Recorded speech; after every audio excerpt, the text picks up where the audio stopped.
Okay, so last time on our show, remember how Beryl totally went up against this super strong monster to save those newbie adventurers with big hero moment, right?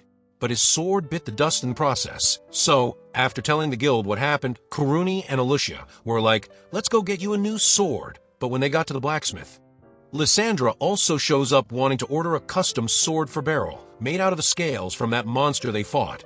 So Beryl thought his day's pretty much done, and heads to the tavern for dinner.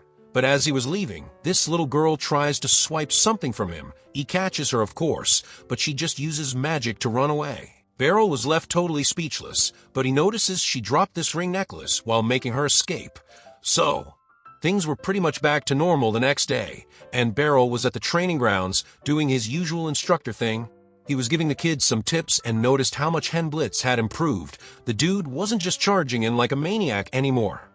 And even Kuruni had switched to using a long sword after Beryl suggested it.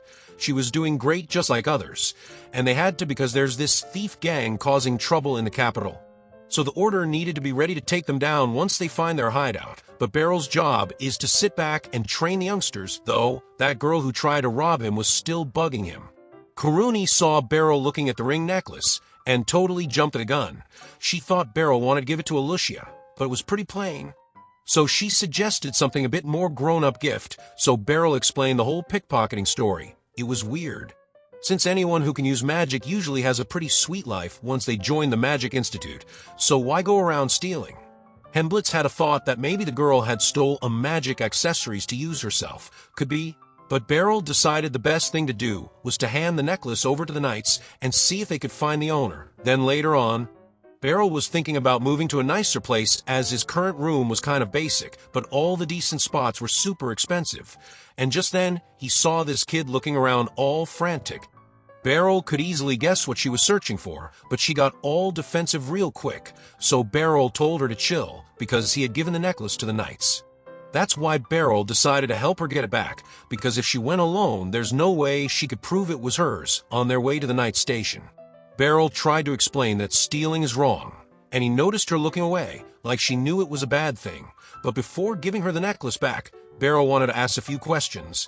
And just then Alicia showed up and joined the little interrogation. Beryl wasn't planning on getting the girl in trouble, but Alicia, hearing she could use magic, saw a real opportunity for the kid.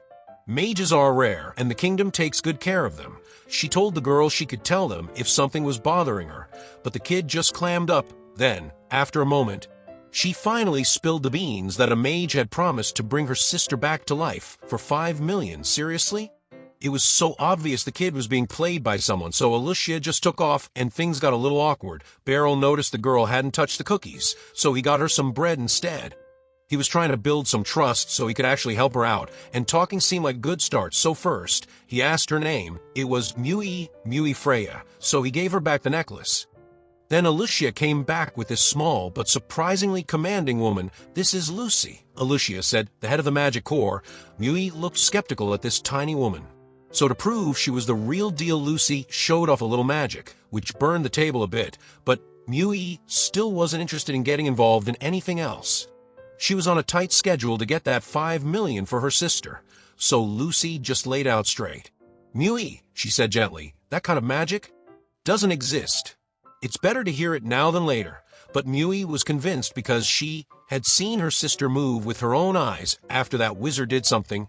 But he asked for 5 million, and she was holding on to that hope. Lucy immediately saw the whole picture. This guy was just using the poor kid. It was disgusting, so Lucy made her a promise. If this wizard can truly bring the dead back to life, she will personally give her that 5 million. Then she asked for the wizard's name, and guess what? It was Twilight, the leader of that famous thief gang that's been causing all the trouble. Lucy didn't waste any time to go meet him, and asked Beryl to tag along. Mui, who only had her sister, explained she was from the Southeast District, a place with a lot of orphans, and surprisingly, it's also where a lot of wizards are born.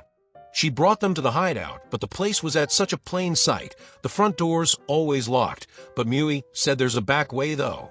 But Lucy prefers a more dramatic entrance, and boom, she just blasted right through the front door. She wants to chat with the boss, so she leaves the goons for Beryl. He might not have his own sword yet, but a wooden one would do. Inside, this Twilight guy, despite being a total creep, looked genuinely chilled when Lucy walked in. He knew who she was, yet he actually thought some magical item could take her down. He used telekinesis item to throw stuff around so normal attacks wouldn't hit him. But Lucy also got unique powers to smack him around, and Beryl was pretty much done with his part, knocking out all the small-time thugs. Then, one angry dude tried to go after Mui for ratting them out, and Beryl got seriously ticked at that scum. There Lucy came out with Twilight and made him tell Mui the truth, that revival magic isn't real. It completely broke Mui's heart, and then more bad news. Her sister's body was gone. Mui was left with nothing, no one to rely on. But Beryl said gently, "I promise I'll help you out, because that's what adults are supposed to do." But just now this guy took advantage of her, which left Beryl speechless, but Mui seemed to understand Beryl was a good guy. And then Lucy decided to grill everyone to figure out who was really pulling the strings, and things were starting to look like they'd have a happy ending. But whoever was behind this whole thief gang made sure Twilight wouldn't talk. It's clear that this guy is from the church, and he got a creepy collection of dead bodies to move on to his next step. But before we find out what this guy person is up to, that's where our episode ends. So make sure you stick around to find out the reason behind all this. And hey, don't forget to subscribe to the channel and hit that bell icon so you don't miss any of our awesome updates. Catch you all next time. Take care.